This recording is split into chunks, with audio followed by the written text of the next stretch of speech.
Você tem acompanhado em todos os veículos de comunicação do Brasil a situação no Rio Grande do Sul. E aqui no BNews a gente tem mostrado todos os dias a crise no estado com foco nos impactos para a infraestrutura e logística de todo o país. A gente vai até Brasília porque o presidente Lula visitou o estado pela terceira vez desde o início da crise e anunciou recursos para a infra. Boa noite novamente, Marília.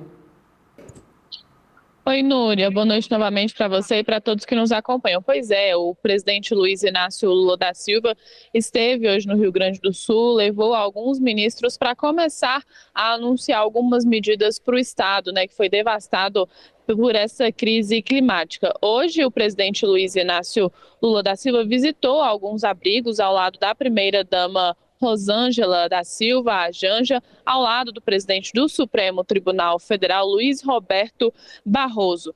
E oficializou o secretário de Comunicação Social do Palácio do Planalto, Paulo Pimenta, como o ministro da Reconstrução. Ele vai passar 6 meses lá no Rio Grande do Sul, ele que é natural de Santa Maria, no Rio Grande do Sul, vai passar 6 meses supervisionando a reconstrução do estado, é o representante do governo federal ali ao lado do governador Eduardo Leite. A crise no Rio Grande do Sul, segundo a Defesa Civil do estado, já deixa 148 mortos. A gente preparou um material sobre a situação do Rio Grande nesta quarta-feira.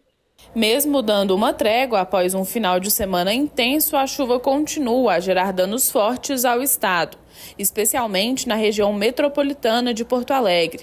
O nível do Guaíba continua a subir. Segundo a Defesa Civil, a cota de água do rio já está em 5,21 metros. De acordo com o Instituto de Ciências Hidráulicas da Universidade Federal do Rio Grande do Sul, a reversão na tendência de queda do nível do Guaíba depois das chuvas do fim de semana pode alcançar em torno de 5,50 metros, superando o pico de 5,30 metros registrado na semana passada. Os rios Gravataí, em Passos das Canoas, Sinos, em São Leopoldo, Caí, em Feliz, Uruguai, em Uruguaiana e a Lagoa dos Patos, em São Lourenço do Sul, também estão todos acima da cota de inundação. Até o momento, são 93 trechos com bloqueios totais e parciais em 49 rodovias, incluindo estradas, pontes e balsas. O único aeroporto sem funcionamento é o Salgado Filho. Os terminais administrados pelo governo do estado e pela CCR Aeroportos operam normalmente. Os portos de Porto Alegre e Pelotas estão com atividades paralisadas, enquanto o Porto do Rio Grande segue operando normalmente. Ontem, o ministro dos Transportes, Renan Filho, anunciou a construção de uma estrutura metálica temporária na BR-116 para permitir a passagem sobre o Rio Caí, onde parte da ponte atual cedeu. Hoje foi liberada a Ponte do Fandango, na BR-153, uma obra que foi reconstruída emergencialmente. Amanhã, o ministro vai vistoriar os trabalhos na BR-383, uma importante via logística para o escoamento de insumos no estado, conhecida como Rodovia da Produção. O governo federal anunciou anteriormente 3 ações para ajudar na recuperação econômica do Rio Grande do Sul. Mais de 50 bilhões foram antecipados em pagamentos de programas sociais, priorizando os gaúchos no imposto de renda e no seguro-desemprego. Uma medida provisória de 12 bilhões de reais abriu crédito para diversas áreas, incluindo linhas de crédito e apoio à segurança alimentar. Além disso, a dívida do Estado com a União foi suspensa por 3 anos, liberando 11 bilhões para um fundo de reconstrução e 12 bilhões em juros foram perdoados. A Câmara dos Deputados aprovou o projeto de lei complementar encaminhado pelo presidente Lula. A matéria foi para o Senado Federal e já foi aprovada. Isso que essa matéria é tão importante que acabamos de votar por unanimidade, porque no momento de tragédia, no momento de tristeza, de calamidade, de sofrimento, é evidente que aqueles estados que têm dificuldade inclusive de fazer investimentos, possa realmente ter essa dilatação dessa dívida.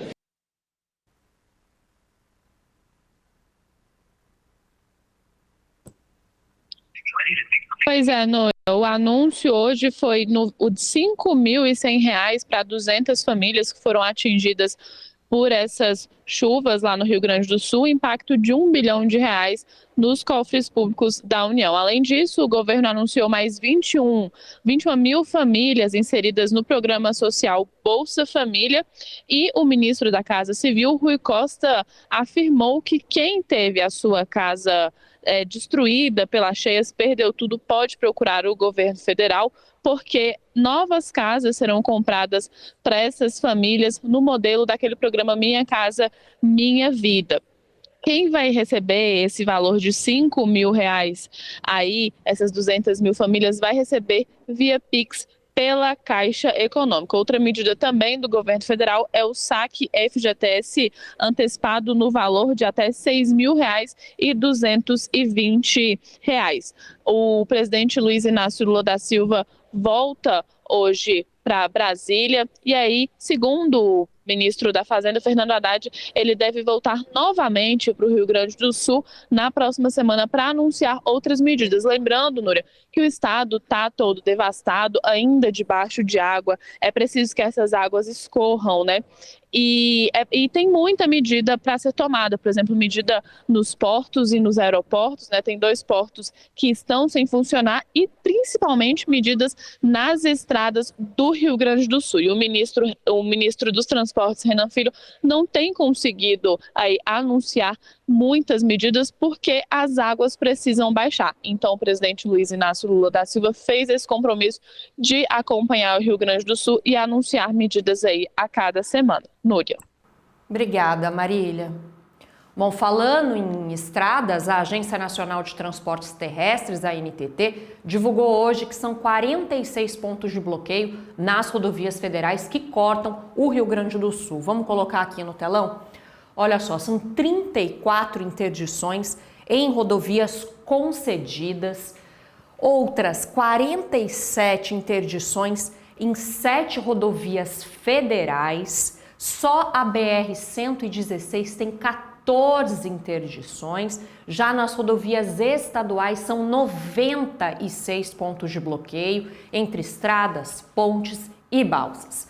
Aqui a gente vai ver a evolução, olha só, no dia 4 de maio eram 30 interdições totais, hoje já são 26 interdições parciais. Nas ferrovias, a Rumo Malha Sul reportou 41 pontos de interdição causados pelas chuvas. Você vê aqui no mapa a localização desses bloqueios e a evolução.